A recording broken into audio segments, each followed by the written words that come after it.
ಮಗು ಪದದ ಬಹುವಚನ ರೂಪ. ಮಕ್ಕಳು. ನಿತ್ಯ ಪದದ ತದ್ಭವ ರೂಪ. ನಿತ್ಯ.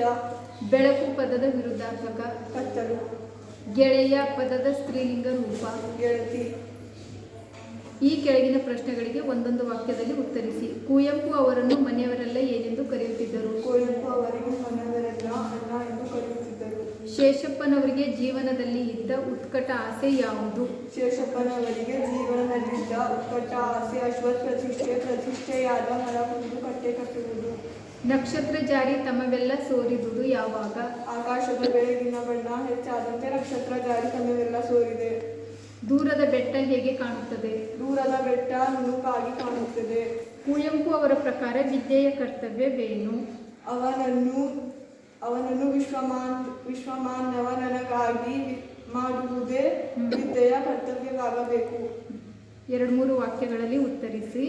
ಶೇಷಪ್ಪನವರ ದೇಹಾರೋಗ್ಯದ ಸ್ಥಿತಿ ಹೇಗಿತ್ತು? ಶೇಷಪ್ಪನವರ ವಯಸ್ಸು ಸುಮಾರು 75 to 80 ಇರಬಹುದು. ಕೃಶವಾದ ದೇಹ, ಕುಡಿದಿದ್ದ ಕಣ್ಣು, ದೃಷ್ಟಿಮಾಂದ್ಯ, ಕಿವಿಯೆಂದು ಎಷ್ಟು ವರ್ಷಗಳ ಹಿಂದೆಯೇ ತನ್ನ ಕಾರ್ಯದಿಂದ ರಿಟೈರ್ ಆಗಿಬಿಟ್ಟಿತ್ತು. ಕೈಯಲ್ಲಿ ಕೋಲು ಹಿಡಿಯದೆ ಒಂದು ಹೆಜ್ಜೆಯನ್ನು ಇರುವಂತಿರಲಿಲ್ಲ. ನಿತ್ಯ ಭಿಕ್ಷೆಯಿಂದ ಜೀವನ ನಡೆಸುತ್ತಿದ್ದರು.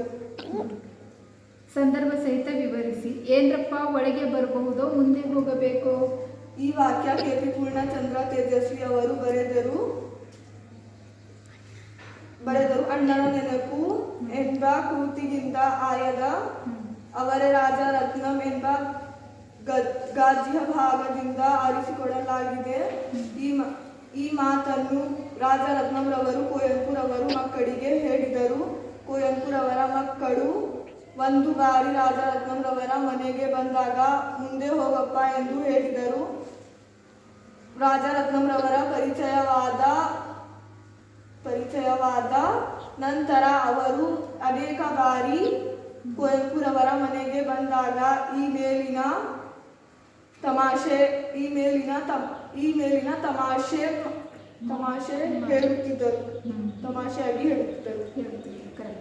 ಪದ್ಯಭಾಗ ಪೂರ್ಣಗೊಳಿಸು. 7 ಚಿನ್ನ ಬೆಳಗಾಯಿತು ಅಣ್ಣ ಮೂಡಲವು ತೆರೆಯೇ ಕಣ್ಣ. ನಕ್ಷತ್ರ ಜಾರಿ ತಮೆವೆಲ್ಲ ಸೋರಿ ನೀಗಿಲಹುದು ಬಾಣ ಬಣ್ಣ. ಜನ್ನೋಣದ ಹೆದೆಗೆ ಹೋಗಾನ ಹುಡಿದುಮೆಂದು ಬಿಟ್ಟ ಮಾರ. ಗುಡಿಗೂ ಪುರಕ್ಕೂ ಬಲೆ ಬಿಸಿ ಬಂದ ಹಾಗೂ ಬೇಳಕ್ಕೂ ಬೇಟೆಗಾರ. ಡಾಕ್ಟರ್ ಎಲ್ ಹನುಮಂತಯ್ಯನವರ ಪರಿಚಯ ಬರೆಯಿರಿ. ಕವಿ ಡಾಕ್ಟರ್ ಎಲ್ ಹನುಮಂತಯ್ಯ. ಜನನ 1958. ಸ್ಥಳ ಬೆಂಗಳೂರಿನ ರಾಮೇಶ್ವರ. ಕೃತಿಗಳು ಜೀವರಾಗ, ಕರ್ಣರಾಗ, ಅಂಬೇಡ್ಕರ ಇತ್ಯಾದಿ.